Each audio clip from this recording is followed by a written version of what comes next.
Hello, welcome. Thank you for joining us on this edition of News 2. I'm April Knight, in for Sandra Gumansing. Fire crews and waste management employees have spent the last 2 days working to contain several fires that broke out at the Anguilla landfill. Officials have closed the landfill and St. Croix's waste transfer station until further notice. News 2's Erica Parsons has that story. As you can see behind me, crews continue to battle these small blazes that keep erupting here at the landfill. Officials don't know exactly what caused these small fires, but we do know that there are lots of gases here. There's debris and all sorts of things that can easily ignite, but we won't know exactly what caused these fires until the investigation is complete. Firefighters, A9 Enterprise, and waste management staff have spent the last 24 hours trying to bring several fires under control. On Wednesday, September 9th, we had a series of 3 fires that broke out at the Anguilla landfill. The first one occurred prior to 5:30 in the morning. The second one started up about 9:30 in the morning and was monitored during the day for several hours until about 5 p.m. by VI Fire Services on both times. And then the third occurrence was reported at 9 p.m. last night, in which a large blaze impacted the southeast corner of the Anguilla landfill and included a small pile of tires. The crews were able to extinguish and contain the first 2 fires Wednesday morning, but they've spent more than 15 hours fighting that last fire. Firefighters have been using powerful blasts of water, and the landfill management team has been dumping dirt to help contain the blaze. Officials say the airport, which is less than a mile away, has not been affected, but they urge residents living nearby to stay inside, especially if they have respiratory problems. We are asking that residents that live in close proximity to the landfill, especially those downwind in Enfield Green, to please keep their windows closed and remain inside, especially those persons that have compromised immune or respiratory systems. St. Croix's transfer station and the landfill remain closed Thursday to the public and private haulers, but they could reopen as early as Friday morning. Erica Parsons, News 2.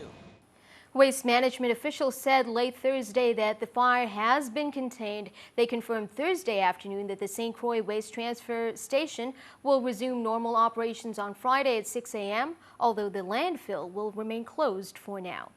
Well, another 1,000 Carnival Liberty passengers will be traveling off-island today, according to the West Indian Company, with some 1,300 passengers remaining yet to be shipped out to their homes. That's after Carnival Liberty was evacuated when a fire broke out in the engine room on Monday morning. According to the Coast Guard, the Liberty just got the all-clear to leave the Waiko dock, but with certain conditions. It will only be cleared for a voyage to San Juan, Puerto Rico, where we'll drop off passengers and conduct further repairs as the investigation will continues. They've tested the critical systems on board the cruise ship, the life-saving equipment. The cruise ship is in good order to take this voyage to San Juan. Now, more than 3,300 cruise ship passengers were inconvenienced in a big way because of that event. But it's not just the passengers that weren't happy. Some taxi drivers as well. How does that tie in exactly? Here's the story. VI Taxi Association member Bruce Flamone is not happy with the way taxi services were handled for the 3,000 plus passengers of the stranded Carnival Liberty. All the taxi drivers that I talked to were very upset. According to Flamone, VI Taxi Association was shut out from transporting the Liberty passengers from the Waiko dock to Marriott's Frenchman's Reef and other destinations on St. Thomas, while officials dealt with a fire that broke out in the ship's engine room late Monday morning. We should have worked together as one. 3,000 people. It was enough work for every taxi driver. While some VI Taxi Association members may be unhappy with the arrangements, their president, Winston Parker, told News 2 that situation was cleared up quickly and amiably after speaking with Waiko president Joseph Bischulte. Bischulte explained that while VI Taxi had the concession, the Liberty trips were considered prepaid tours by Carnival and therefore contracted to the taxi service of its choice. Other guests that do not choose to go on the prearranged destination set by Carnival. So let's say they want to go to St. John, for example. Then they still take VI taxi. So VI taxi is still doing business with people off the Liberty. For Flamone, however, in the end, it still means a huge chunk of potential income lost. $12 round trip, that's $12 per person. Now you multiply that by 3,000 people, there was enough work for every VI taxi, airport taxis, everybody could have got in and participated. Senators spent all week last week, meanwhile, in hearings discussing the GRS system. They met on all three islands, taking testimony from government officials and retirees. GRS officials have said that they need at least $600 million to keep the system afloat. Senate President Neville James said that they'll take all that into consideration before acting next week sometime. News 2's Erica Parsons has more. The full Senate met for 3 days last week to discuss the controversial government employees' retirement system and a bill to help correct it. Senate President Neville James said they wanted the process to be transparent. The system has been a good system. The problem is that the system, has been a little too generous for its own good. Now it's time to clean it up administratively, and we intend to do that. GRS officials have said the system could go under in less than 10 years without an infusion of about $600 million. James is petitioning the administration for a response. We will sit down and craft a letter asking the governor to please explain our financial position with respect to whether or not we have the ability to execute a pension obligation bond. We're somewhat pessimistic in that regard because we realize that the previous administration floated a lot of bonds, I've been saying this every night, bonded us into oblivion, and we don't know if we have the capacity. The retirement system is more than 50 years old.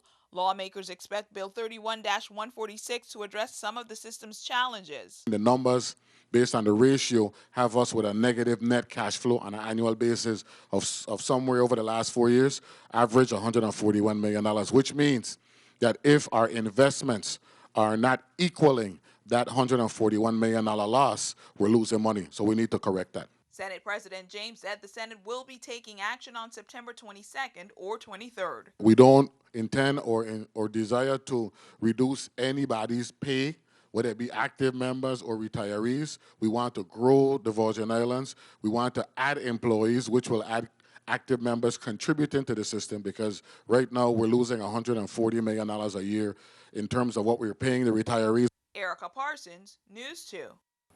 The St. Croix Board of Elections voted not to attend the joint election board meeting scheduled for Friday, September 11th. That's according to the St. Croix Board. The joint meetings are supposed to be rotated between the two districts, according to the board.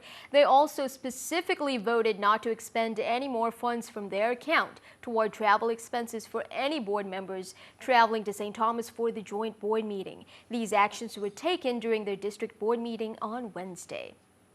Meanwhile, the trial for 3 Virgin Islands men charged in the $17 million bribery scheme involving Public Finance Authority contracts has been rescheduled. Former PFA Chief Julito Francis, architect John Woods, and Balbo construction owner Gerard Castor Sr. will now be tried beginning December 2nd. That's according to Federal Magistrate Court Judge Ruth Miller. At the center of the scheme is the Charles Turnbull Regional Library. According to the indictment, Castor provided more than $400,000 in improvements to Francis's personal residence and over $10,000 in improvements to Woods' personal property, specifically a stonework driveway. And in return, Francis is PFA director and Woods is an agent acting on behalf of the government at the time, used their positions to ensure that Balbo Construction was awarded $17 million in contracts, including the construction of the St. Thomas Library.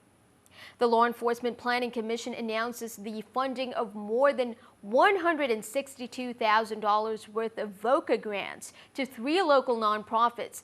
Victims of Crime Act's grants worth $40,000 were awarded to the Virgin Islands Volunteer Advocates for Children. The same amount was also awarded to the Family Resource Center, a victim service agency which provides services and support to all victims of crime. Some $62,000 was also awarded to the Women's Coalition on St. Croix.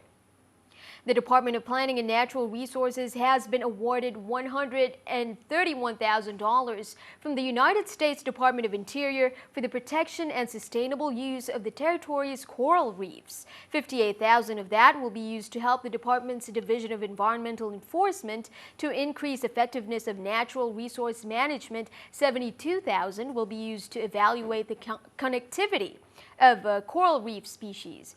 Good luck to DPNR on the implementation of those projects.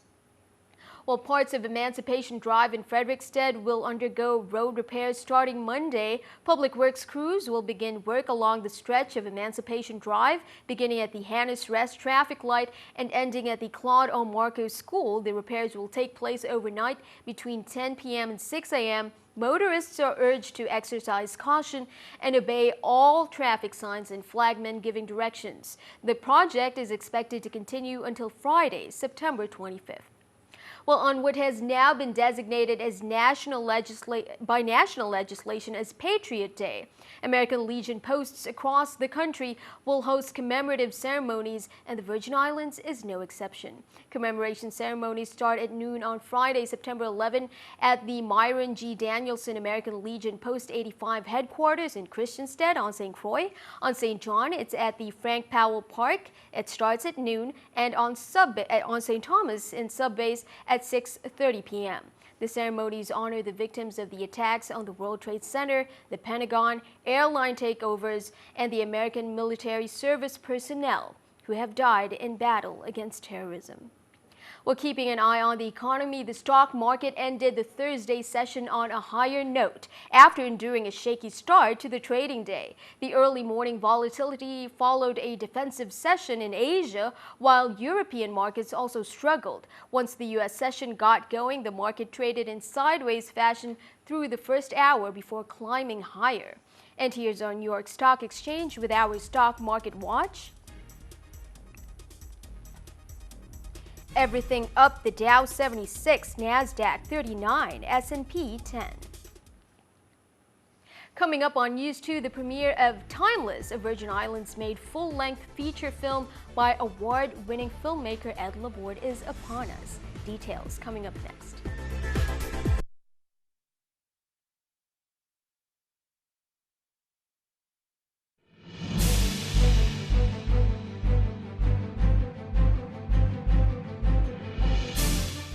Welcome back. Two of the territory's brightest high school graduates were named as the recipients of Innovative's Albert Sheen scholarships. Innovative announced Tuesday that Mary Buendia and Regine Rose Acosta are each the recipient of the company's $10,000 tuition-only scholarships. Buendia was the 2015 valedictorian from Eudora Ken, and Acosta was the salutatorian of Central High's 2015 class. In addition to the two major scholarships, Innovative awarded 4 UVI freshmen with a one-time scholarship of $5,000 each. Those students are Jasena Howell and Diana Sweeney, both from St. Croix, as well as Shanique George and Gina Sujanani, both of St. Thomas School. Innovative has awarded more than $280,000 in college scholarships to VI high school graduates over the last 5 years. Officials say they plan to provide $80,000 more to UVI for scholarships over the next 4 years.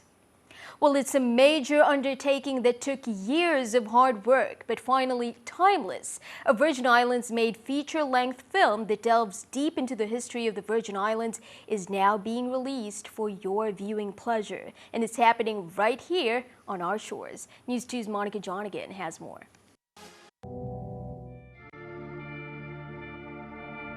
Wait.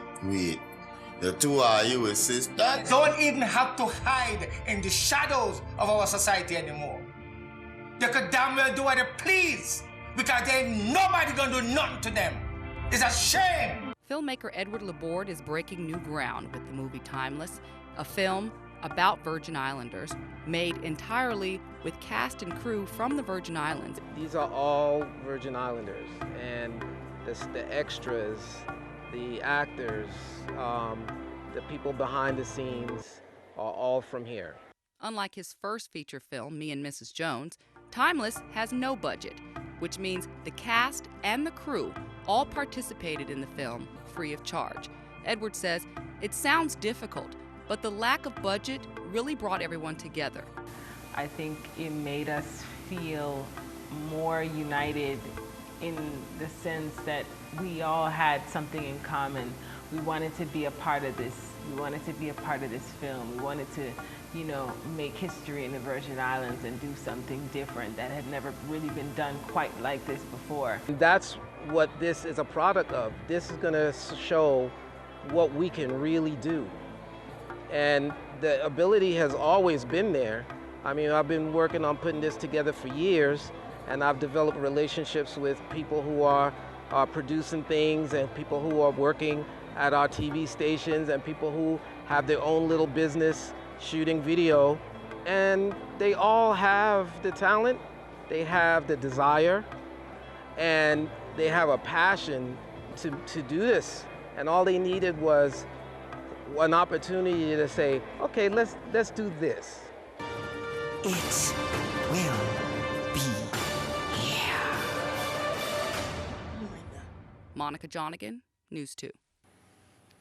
Timeless, a love story premieres on Saturday, October 10th at the Reichhold Center for the Arts. Doors open at 6 and the movie begins at 7:30 p.m.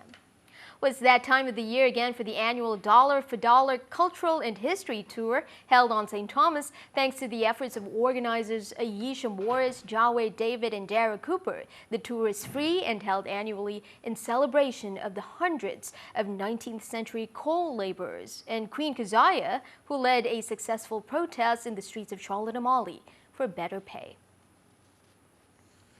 9 a.m. we're going to meet at Market Square and travel to several tour stops along the way, all the way down to the Virgin Islands Legislature, where there will be a coaling exhibit. We'll have bambula dancers, bambula drummers, actors doing reenactments, and it's really an interactive way of learning about the history of the coaling industry in St. Thomas, a way to experience it outside of the classrooms, a fun event. One of the things that makes this even more special is that Mary Ann Christopher, who was a bambula dancer, was always our Queen Keziah, and many of you know that she died 2-3 years ago in an accident in Maryland. And so in addition to celebrating the coal workers and Queen Keziah, we celebrate Mary Ann Christopher, our own queen, who has helped us to keep this tradition alive. Come and join us. Make sure you're there on Saturday. Well, if you bought a sheet of VI lottery tickets, you're probably eager to see this. So get those tickets out and check them against these winning numbers.